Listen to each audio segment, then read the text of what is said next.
ये जानते हैं कि दुनिया में कौन कौन सी एयर स्पेसेस हैं जहां पायलट प्लेन्स को किसी भी सूरत नहीं लेकर जाते, और सबसे बढ़कर ये कि ऐसा करने की वजह क्या है। नंबर 6, तिबेटन प्लेटो। दुनिया में शायद ही कोई इतना बड़ा लैंड एरिया हो जिसको पायलट्स अवॉइड करते हैं। तिबेटन प्लेटो 25 लाख स्क्वायर किलोमीटर के एरिया पर फैला हुआ है, जिसको टोटल 9 कंट्रीज शेयर करती हैं। जियोग्राफिकली है तो ये प्लेन्स के लिए बहुत ही इम्पोर्टेंट रूट जो कि चाइना को यूरोप और मिडिल ईस्ट से डायरेक्टली कनेक्ट कर सकता है। लेकिन जैसा कि हम लाइव प्लेन ट्रैकर में देख भी सकते हैं कि प्लेन्स इस पूरे एरिया को बाईपास कर रहे हैं। इसकी सबसे बड़ी वजह प्लेटो में पाए जाने वाले ऊंचे तरीन पहाड़ी सिलसिले हैं जो चाइना से स्टार्ट होकर नेपाल, भूटान से होते हुए अफगानिस्तान में जाकर खत्म होते हैं। यहाँ एवरेज पहाड़ों की ऊंचाई 14,000 फीट है और कमर्शियल प्लेन्स नॉर्मली 35,000 फीट पे फ्लाई करते हैं। वैसे तो प्लेन्स इन पहाड़ों से काफी ऊपर ही रहते हैं, लेकिन इमरजेंसी की सूरत में जैसा कि केबिन में से प्रेशर लीक हो जाना या इंजन का किसी भी वजह से फेल हो जाना, इस सूरत में ऑक्सीजन मास्क ऑटोमेटिकली ड्रॉप हो जाते हैं और अब पायलट के पास सिर्फ और सिर्फ 20 मिनट होते हैं। जी हाँ, पायलट को 20 मिनट के अंदर अंदर प्लेन को 35,000 फीट की बुलंदी से 10,000 फीट तक लाना होता है। क्योंकि तिबेटन प्लेटो की एवरेज हाइट ही 14,000 फीट है, इसी वजह से यहाँ पे ऐसा करना पायलट के लिए नामुमकिन हो जाता है। सिर्फ ऊंचे पहाड़ ही तिबेटन प्लेटो को अवॉइड करने की वजह नहीं है। असल में यहाँ प्लेन्स को बहुत अनोखी टर्बुलेंस का सामना भी करना पड़ता है। यहाँ मौजूद ऊंचे तरीन पहाड़ों से हवा टकराकर ऊपर की तरफ जाती है जो प्लेन के बैलेंस को डिस्टर्ब कर सकती है। Number 5, volcanoes. जनवरी 2022 को साउथ पैसिफिक ओशन में टोंगा आइलैंड के करीब एक अंडर वाटर वॉल्केनो फटा था। इसका धुआं और ऐश क्लाउड इतना बड़ा था कि इसने हिस्ट्री के सारे रिकॉर्ड तोड़ दिए। इस इवेंट को सैटेलाइट ने भी रिकॉर्ड किया था, जो कि कुछ इस तरह दिखता है। ऐश के ये बादल आसमान में 1,90,000 फीट की हाइट तक रिकॉर्ड किए गए। इतनी ज्यादा ऊंचाई पर पाए जाने वाले ऐश क्लाउड्स किसी भी प्लेन को आसानी से नुकसान पहुंचा सकते हैं। वॉल्केनो से निकलने वाला ऐश क्लाउड प्लेन की विंडशील्ड को भी तोड़ सकता है और इंजन को भी नुकसान पहुंचा सकता है। 24 जून 1982 को लंदन से न्यूजीलैंड जाने वाली फ्लाइट रास्ते में एक वॉल्केनिक क्लाउड के ऊपर से गुजर बैठी। ये वो दौर था जब जहाज में स्मोकिंग करने पर कोई पाबंदी नहीं हुआ करती थी।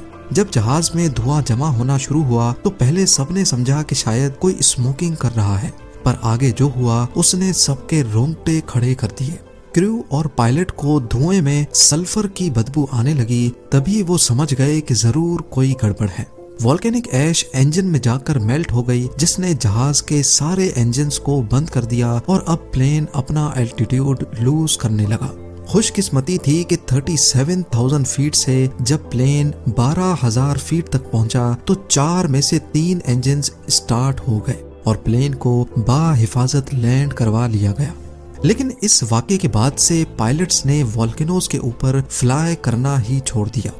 नंबर 4, क्रेटर्स देखने में जितने खौफनाक लगते हैं वो असल में इससे कहीं ज्यादा नुकसान पहुंचा सकते हैं, खास तौर पे ऊपर से गुजरने वाले प्लेन्स को।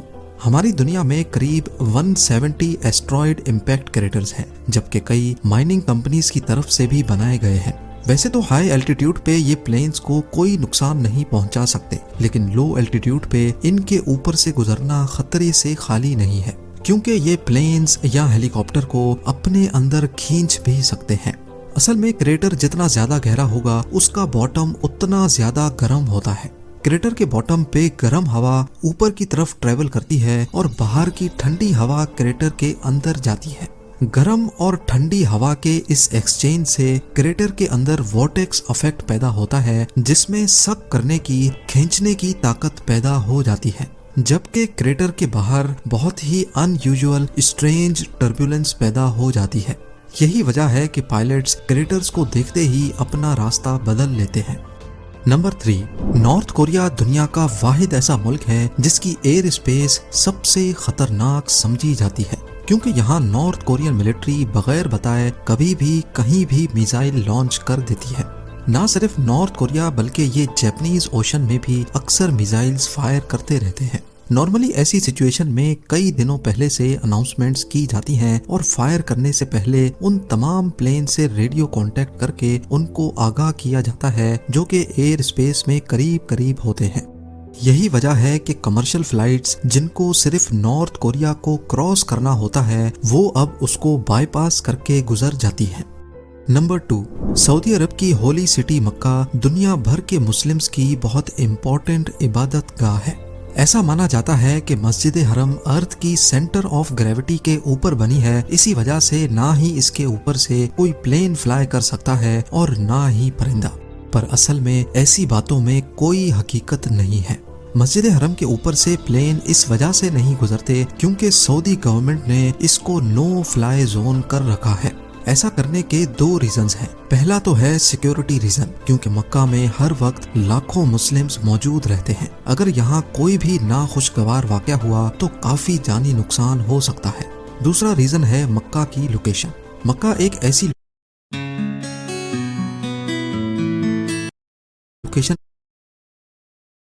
पे बना है जिसके चारों तरफ पहाड़ मौजूद हैं। अगर इसके ऊपर से प्लेन गुजरा तो इंजन नॉइज इको होने की वजह से दुगनी तिगनी हो जाएगी, जो कि पिलग्रिम्स को डिस्टर्ब कर सकती है। यही वजह है कि मक्का में कोई एयरपोर्ट भी नहीं है, क्योंकि एयरपोर्ट होगा तो प्लेन्स टेक ऑफ और लैंडिंग के वक्त लो एल्टीट्यूड पे होंगे जो नॉइज पोल्यूशन का बायस बन सकते हैं। और अब number 1, area 51। US state Nevada में 7,500 स्क्वायर किलोमीटर पर फैला हुआ ये एरिया यूएस एयरफोर्स की टॉप सीक्रेट बेस का हिस्सा है, जिसको एरिया 51 कहा जाता है। एरिया 51 हमेशा से ही कंट्रोवर्सीज की लपेट में रहता है, क्योंकि लोगों का मानना है कि यहाँ अमेरिकन मिलिट्री सीक्रेट वेपन्स और यूएफओज पर रिसर्च कर रही है। चारों तरफ पहाड़ों की आड़ में छुपी ये सीक्रेट बेस वैसे तो ग्राउंड लेवल से नजर ही नहीं आती, लेकिन हवाई जहाज से एरिया 51 की बेस को आसानी से देखा जा सकता है। इस चीज से बचने के लिए अथॉरिटीज ने इस पूरी बेस को नो फ्लाई जोन का टाइटल दे रखा है। अगर किसी प्लेन ने इसके ऊपर से गुजरने की कोशिश की तो पहले उसको फौरन अपना रास्ता बदलने का कहा जाएगा, और अगर पायलट ने फिर भी बात नहीं मानी तो यूएस एयरफोर्स के पास शूट डाउन करने